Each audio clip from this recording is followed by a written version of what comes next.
Okay, start please. Okay.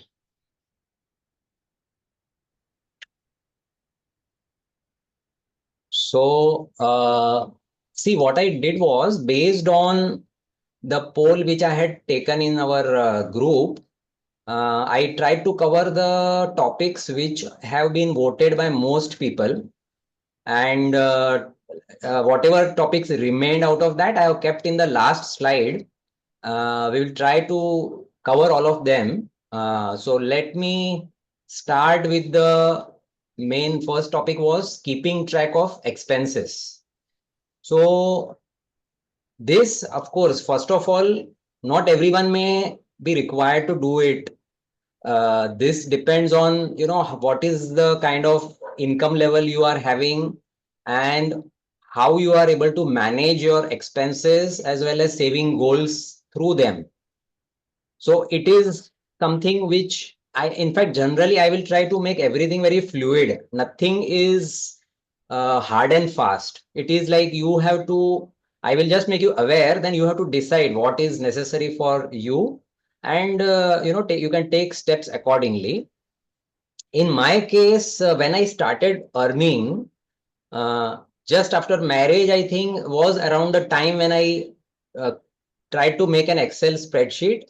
And for probably a year or so, I monitored all the expenses monthly basis. I made a lot of rows, like, all the kind of expenses which we have, probably utilities and servants and traveling, food, shopping, whatever. So those things I did for a year or so, and then I got a broad sense that okay, this is the kind of expenses which I am incurring. And then once I had a hang of it, then I have stopped doing that. Now it is more like having that sense on my own that okay, like generally you see your bank account and you notice that kind of expense you are having in a month, and that should be a good reference point for you to know whether I am a spendthrift, whether I am already quite disciplined.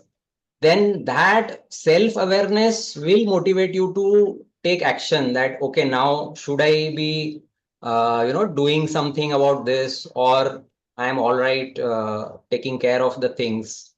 So these are something which again, like you have to decide.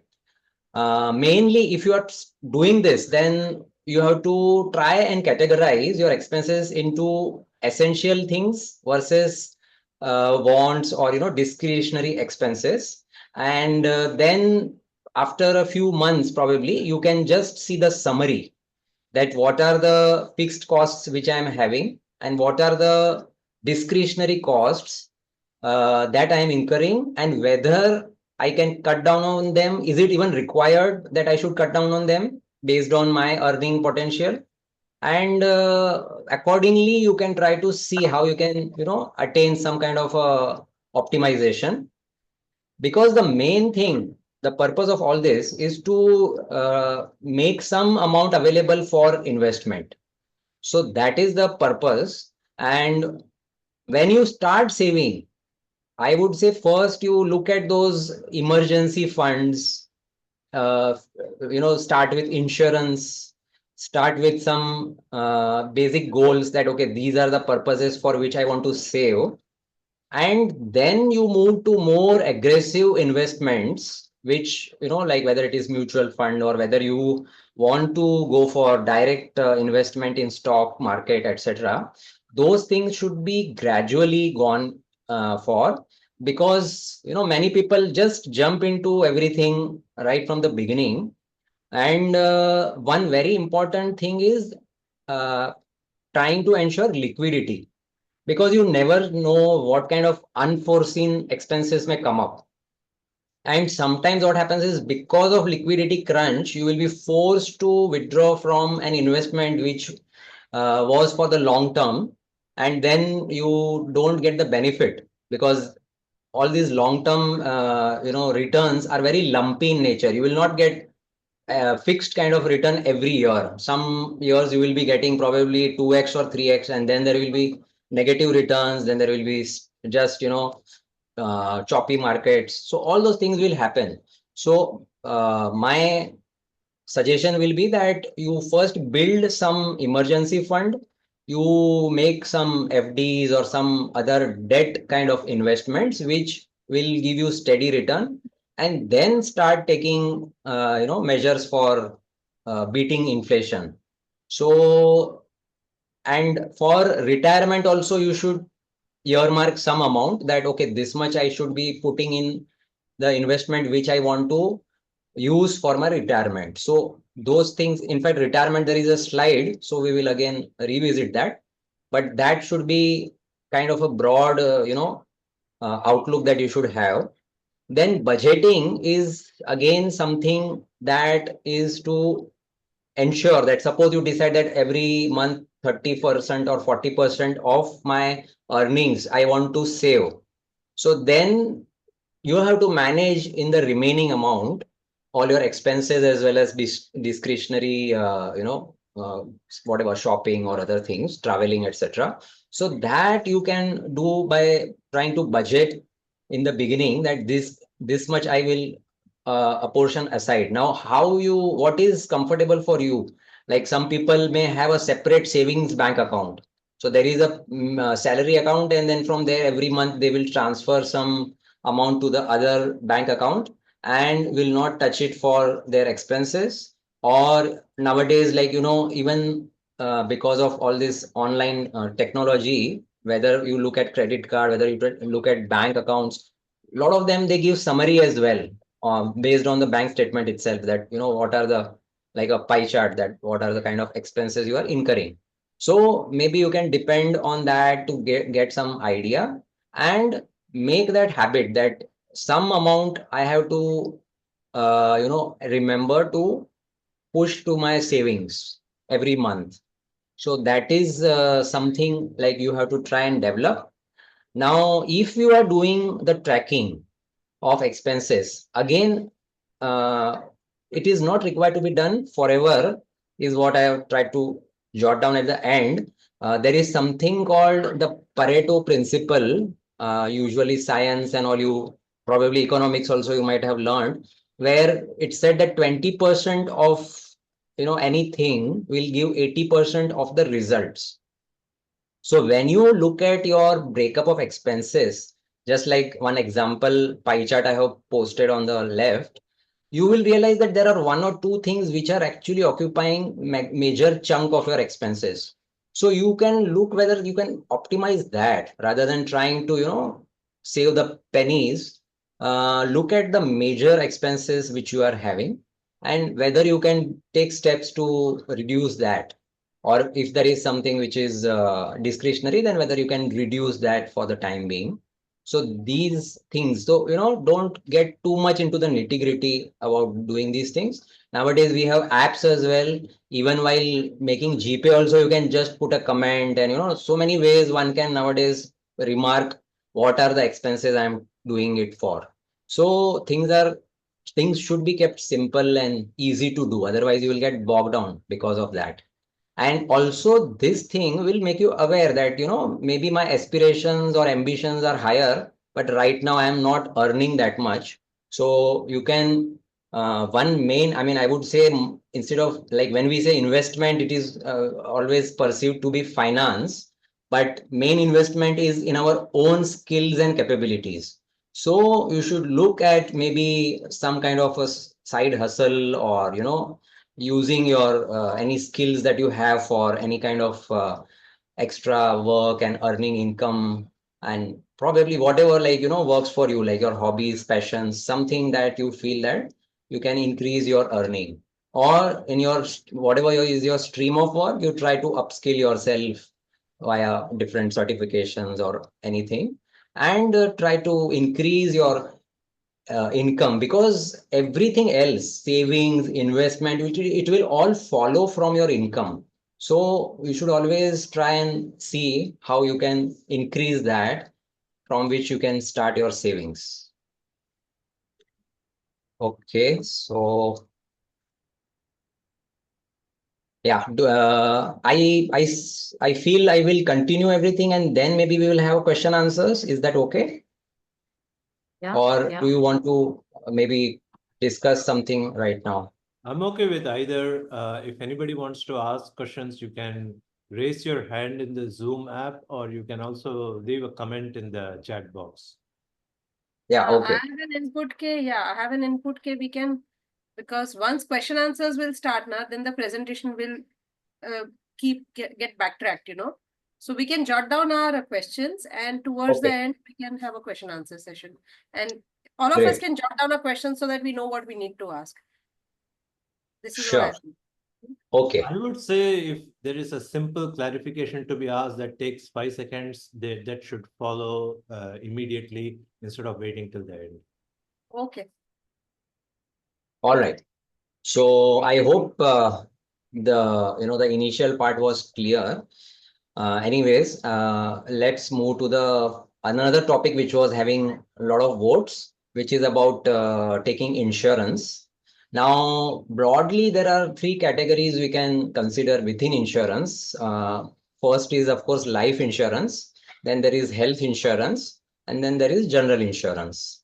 Now, in terms of life insurance, see, the actual purpose of life insurance is to replace your earnings for your dependents when you are no more.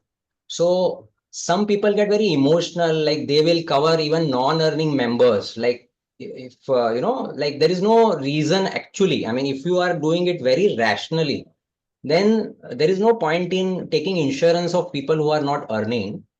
But somehow, a lot of people do that. And I would say that, so, I mean, when we are like looking at us as singles, and those who may not even have children, then you need to decide what are you taking your life insurance for. Is there someone who will outlive you and will need that corpus? So if you feel that this is not really required, in my case, I am going to be alone, then you don't really need life insurance. So that is, something which you should first of all make sure. If you are having dependents, like we have children or some siblings, or because I'm assuming that parents will definitely, I mean, we should all hope that we will also be healthy and live long. And so very likely that the dependents will be younger than us, like our children and our probably our siblings or someone like that close to us. So in that case, you can look at life insurance. Again, within life insurance, there has earlier, I mean, at least during the earlier years or even during earlier generations, the focus was on using life insurance as a savings mechanism. So people used to take this whole life or endowment policies where there would be money back after maybe 10 years, 15 years, 20 years, whatever, and then a lump sum after your policy has matured. Now, these things in present scenario are something which are better avoided because there are other alternatives which will give you better return. So ideally, you should look for a term plan. A term plan is basically just covering your risk of dying. So it will be the least costly plan to cover you for a very large sum. So, and generally they the figures is are that you should try and take a sum assured of 10 to 15 times your annual income. So these are all rough ballpark figures. If again you decide that I want to cover more, less, whatever, that is up to you. But this I'm just giving you a broad idea, and try to start that as early as possible so that your premium amount is less, and your coverage starts at an early age. So this is something which you can consider at the very least. Besides that, whether you want to look at whole life endowment on also, since a few years you have something called ULIPs, which is unit linked insurance plan, where part of the sum is invested again in the markets, equities and all. So these things are all complicated products, and generally my philosophy is that you should keep things simple. So it is still sometimes what happens is some people feel that if I take a policy, then I will be more committed to pay that premium, and I am not otherwise very disciplined in saving. So if that is the motivation, then it's a different thing. And some people take children's plan as well. Again, as I said, usually covering life uh, insurance for a child again is not making any sense, but probably some people use it for getting lump sums at the time of their higher education or marriage, etc. So this is something which is optional, like you can decide, but preferably I would say term plan is what you should aim for. And another aspect that you need to think about when taking all these insurance policies, especially Mediclaim and all that, is that how affordable is your total premium amount coming to be vis-a-vis your income levels? Because a lot of people end up surrendering their policies because they find it difficult somewhere down the line that okay, once like they have some friend or someone who keeps suggesting them that take this policy, take that policy, and then they accumulate a lot of policies, and then they realize that I am not able to do anything else besides just paying these premiums. So that should not happen. So be very careful from your earlier experience of tracking the expenses. You should be able to decide that okay, this is the kind of money I'm having available for savings and investment, and then within that how much can I spare for insurance. So accordingly you decide whether you want to go for a long term commitment of paying a huge premium, or you go for investments as and when you have funds available into your, like, send it into your mutual funds or equities or even FDs or debt funds or whatever. So that is So something.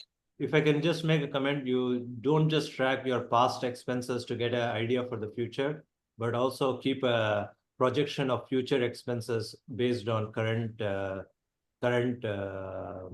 commitments for future investments. Yeah, very sensible, very sensible. Yeah. If you foresee some things coming up in the future. So like basically goal-based investing is a part of that, you know that I'm going to Hmm. buy. I, Hello. I will like to add many invest in children's plan. Yeah. That is for tax saving also, no? That can help for the tax saving for parents. So see, tax saving instruments are many, like even within equity, you have the ELSS, equity linked Right, savings. right, So, I mean, yeah, so that is a separate aspect where you look at the most ideal scenario for you to save tax. So, if you want to look at, see, anyways, now the new tax regime is doing away with a lot of deductions. right. So, I feel, as far as I remember, even children expenses and all those things, education expenses, a lot of LTA, HR, everything has been removed in the new regime. So it is again a personal thing, like depending on your income level and all, you can decide that which regime I want to go in for. But this should not be the primary criteria for going in for a children's plan. Because if you look, there are many calculators available nowadays online, like FinCal is a website which has a lot of Yes. financial calculators. And when you like see the LIC, not LIC, but like whatever insurance companies, they will give you very rosy picture that you are putting this much money and then you are Right. going to get this much. But if you put it in those calculators, you will realize the kind of returns which you are actually fetching, and they will be like 4%, 5%, maximum probably Hmm, 6%. I don't know. 6% is doubtful nowadays, but earlier it used to be there. So that's what should be the focus in when you are deciding whether you want to go for it. And Dhaval, for can I add one point after you're done? Just let me know. I just wanted to add one bad example, that one yeah, yeah, mistake please someone committed, a real one, and how. go ahead, go ahead. Okay, so like Dhaval mentioned, people take life insurance policies of non-earning members, right? Children. So I had a cousin who was 43, the sole earning member. He had lost his elder brother also 2 years ago to a heart attack, and his wife was a homemaker. And we lost this cousin to a 3-day illness. Okay. And nobody had any clue. His wife had no clue what had happened. Okay. As in terms of finances. The wife was under the impression that the husband has a 1 CR, 2 CR insurance policy. Now, what the husband had done was he took his children's insurance for 50 lakhs each. Now, the wife was facing this problem that after the husband passed away, she was finding it difficult to make ends meet. The children were also growing, were about to go in college. And at that time, she had to give up the policy. So, roughly, they must have paid 3 lakhs, which went down the drain. Oh Because God. there was no capacity to pay the premium of children, and it was not a required thing. Someone missold it to him, one. And two, even if he took a children's policy, there was a clause, okay, that for additional 400 rupees premium per quarter, I forget the term, but I'll get back to you. If he had opted for that, because my cousin was the proposer of the policy, if he Okay. passed away, there was no need ever to pay the premium. That premium was insured. Okay, Okay. but he didn't opt for that 400 or his agent didn't guide him. Got it. And right now, I mean, this is such a sorry state of affairs. If that was opted, the children's future would have been secured. Okay, right now the children have just given 10th standard exams. Wow. And it is very difficult for them to, make things happen from here.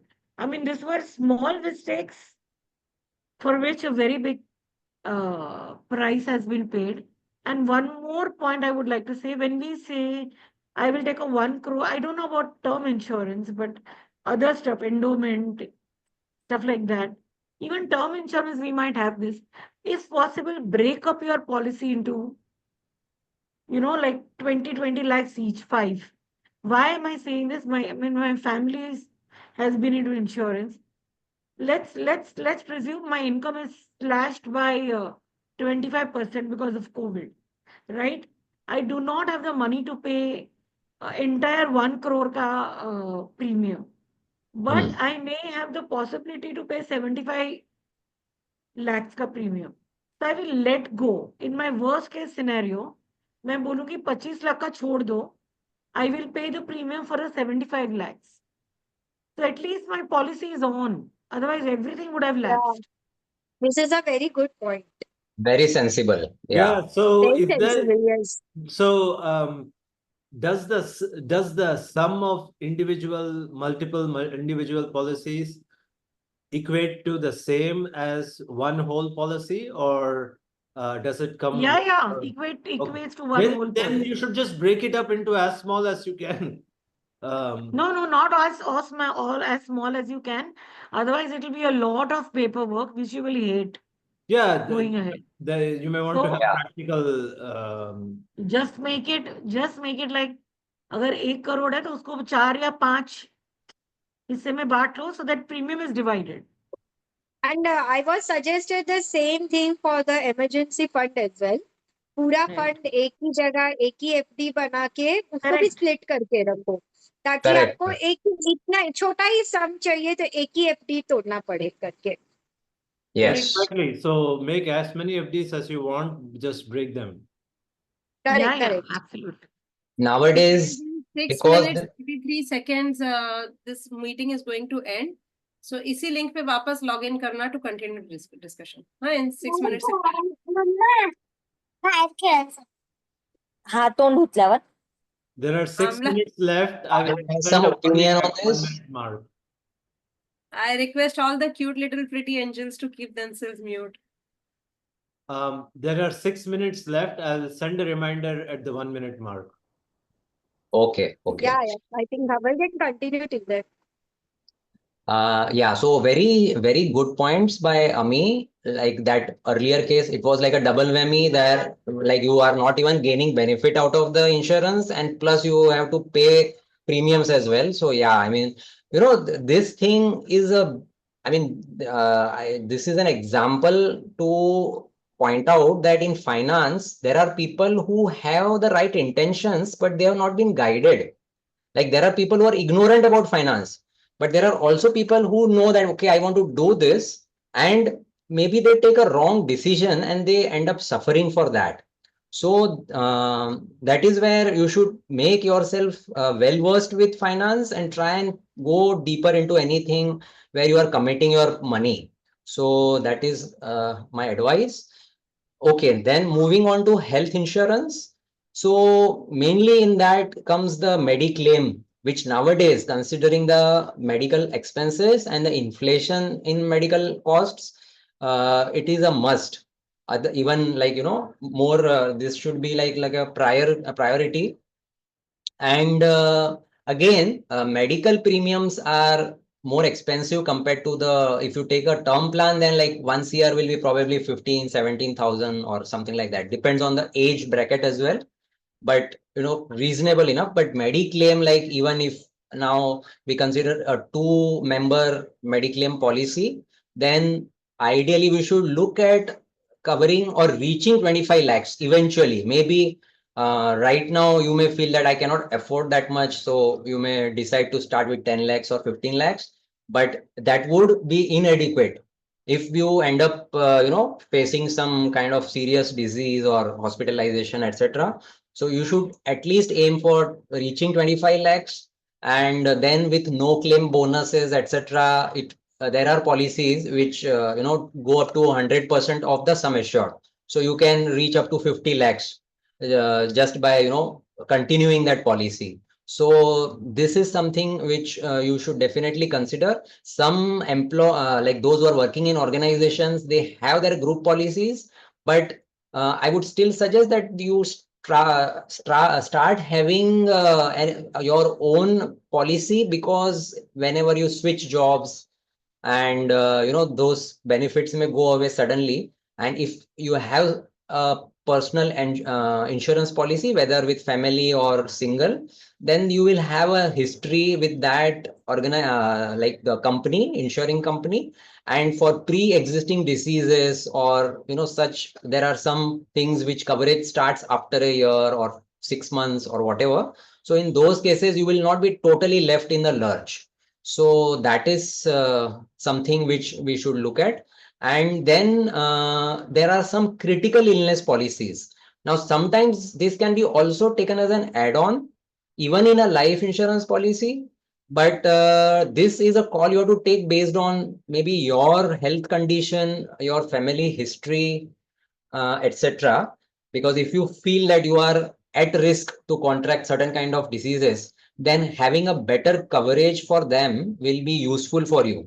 The riders or add-ons kind of for these things generally have a lot of exclusions, or maybe they will not give you as much benefit as a standalone critical illness policy will. So, and this particular area has so many choices nowadays, and so many products are available, that it is better that you find an agent and understand with him what are the things which will be ideal for you. I have personally experienced few claims by now. Like I had started taking medical insurance again from probably the age of 25 or so, and I have had a few cases where I had to claim, and having an agent was very helpful. Like there were even during COVID, I was in Gujarat and I had to do a lot of claim processing, and the agent here helped me out a lot. Like I used to send him a lot of papers, and then he would do things over here. So try and look for a reliable agent for this. Life insurance also, if like if there is a whole bouquet of services that agent is offering, then it will be good to have someone to they have have your back. Now finally, there is a personal accident policy which also covers not only accidents but disabilities.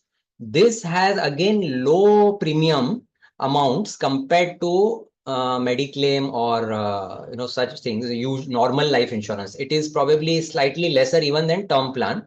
So for the younger phase of your life and where you are traveling a lot, etc., there is a chance of encountering accidents. You can consider this. I am having a personal accident policy as well. So probably I will continue for a few years. And this is a annual thing. It is just like mediclaim. So you can decide whenever you want to discontinue, and this will have a separate, added benefit. This again, there is a rider sometimes called double accident benefit in life insurance plans. So again, I'm just making you aware that these are the choices. And if you feel that you are having a job where a lot of traveling is involved, and maybe this will be helpful. So like just to give an idea, for a 25 lakh Dhaval, we need to policy. stop. We need to All stop. right. We will start again in a. I'll kick